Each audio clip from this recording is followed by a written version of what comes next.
entre nous et c'est lui qui décide. Vous l'avez nommé pour ça, non?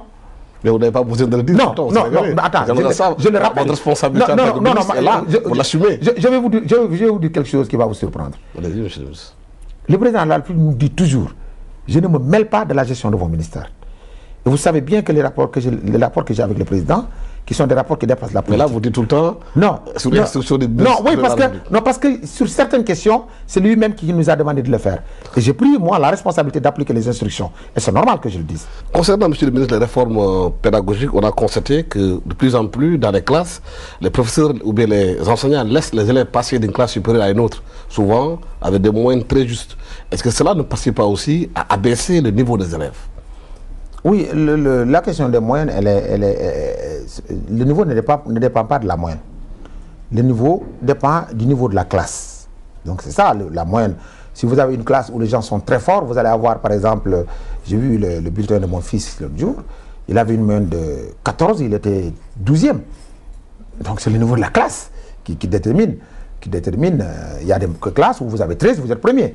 Donc je pense qu'il faut, là où il faut insister, c'est sur le niveau des enseignants. Parce que ce qui est important, c'est quels sont les types d'enseignants qu'on met dans les classes. Est-ce qu'ils sont bien formés? Est-ce que c'est des gens qui ont la pédagogie pour parler aux enfants, pour leur inculquer la connaissance nécessaire?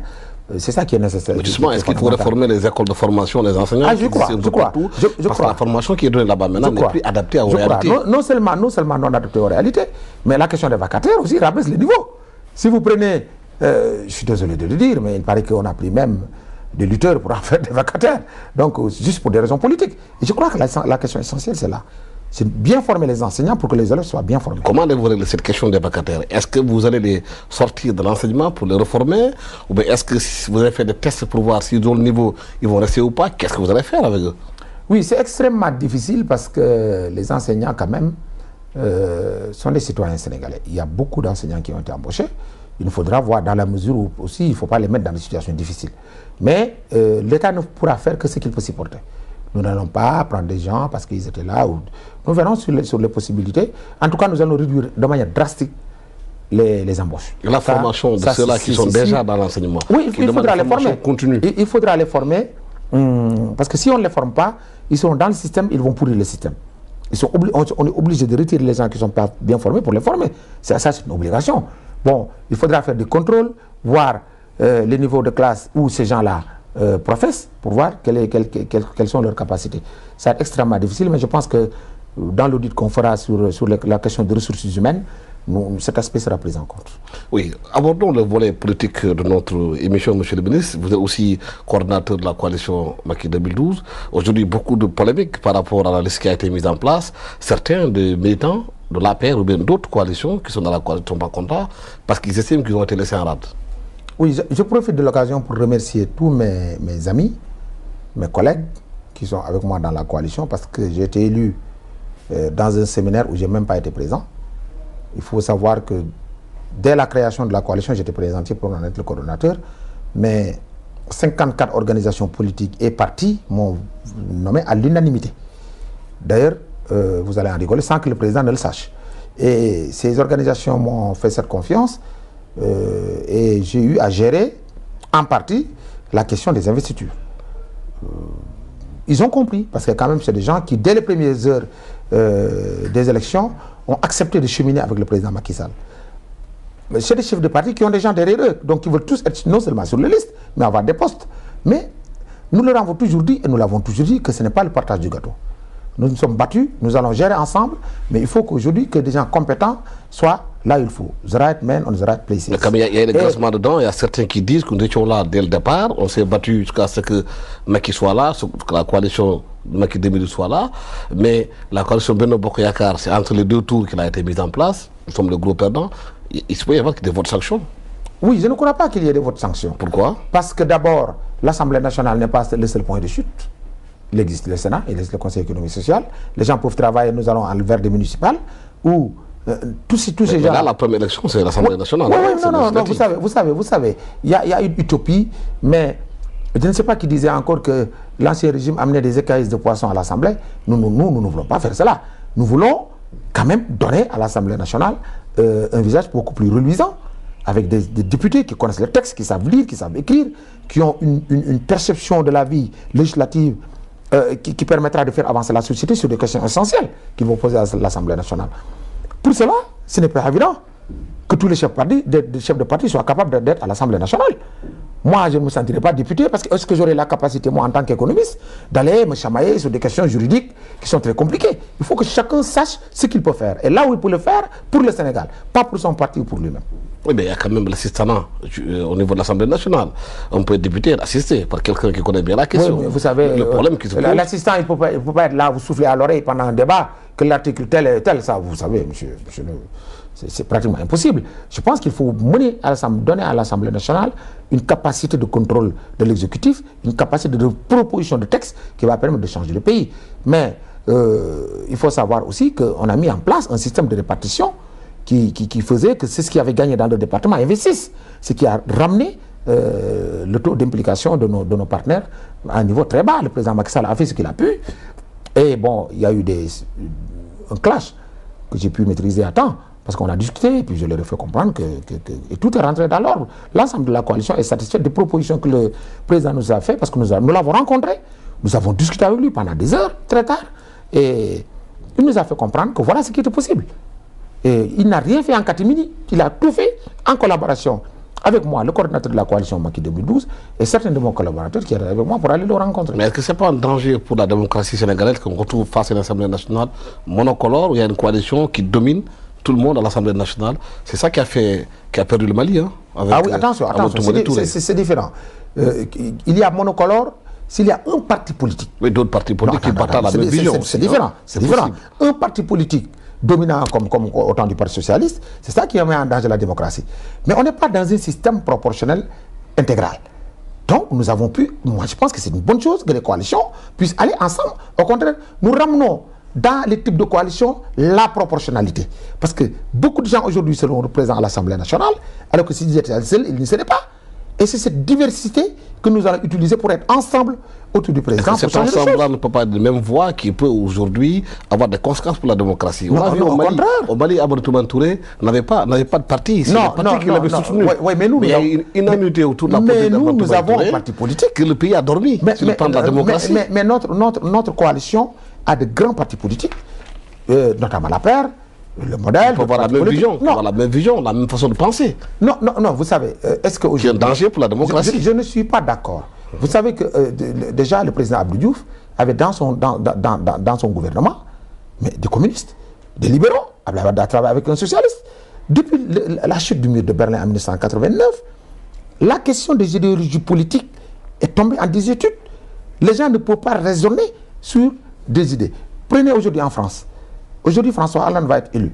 Mais il va aller avec l'extrême gauche, avec Mélenchon, avec d'autres. Parce qu'aujourd'hui, la question de l'idéologie politique est remise en cause. Nous devons travailler sur des questions nationales. Est-ce qu'aujourd'hui, un parti de gauche comme le PIT a une vision sur l'éducation, de même que la paire ou le modèle qui sont des partis libéraux-démocrates, sur des questions essentielles? Ils partent travailler ensemble sur ces questions-là.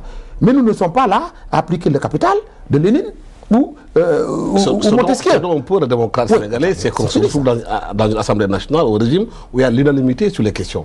Il ne peut pas y avoir d'unanimité même au sein d'un parti politique à l'Assemblée nationale. Comment faire pour chaque question est posée, et c'est ça la vraie démocratie. Les gens vont s'exprimer. Maintenant, il y a autre chose. L'Assemblée nationale est faite aussi pour soutenir le pouvoir exécutif. Pas forcément. Mais attends, si sont du bon port, si. Parce que vous n'allez pas voter une motion de censure contre votre président. Vous savez que ça ne se passera jamais. Et c'est pourquoi nous voulons gagner les élections largement, pour pouvoir mener les réformes pour lesquelles le peuple sénégalais nous a élus.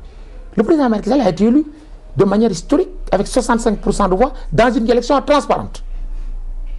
Donc 65% des Sénégalais souhaitent qu'il y ait un changement.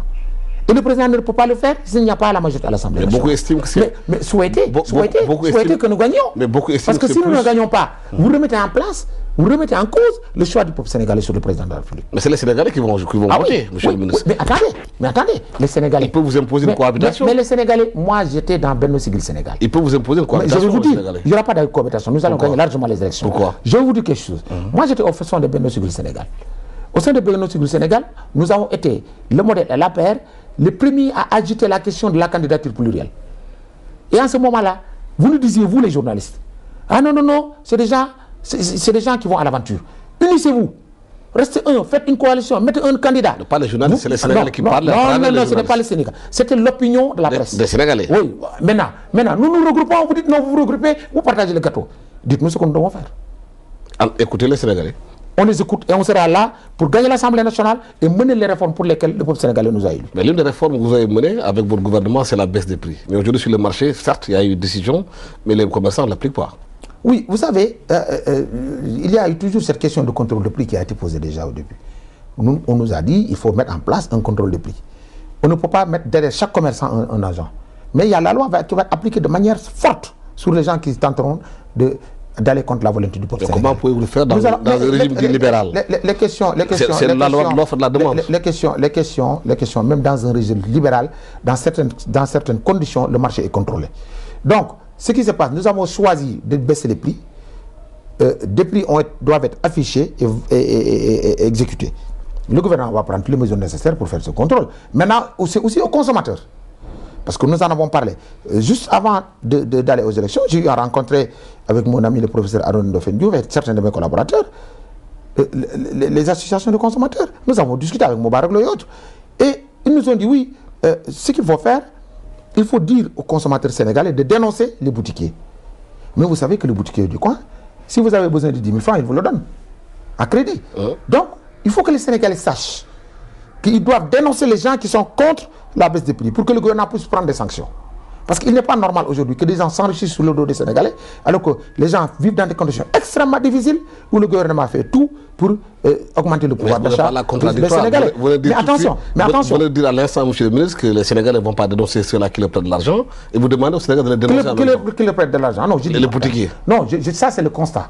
J'ai fait le constat que je dis ils ne les dénoncent pas et je demande qu'ils les dénoncent. C'est ce que je dis. Vous pensez qu'ils peuvent les dénoncer? Mais attends, comment peut-on appliquer nous la loi? Est-ce que vous pensez que le gouvernement a la possibilité d'avoir 100 000 employés derrière chaque boutique?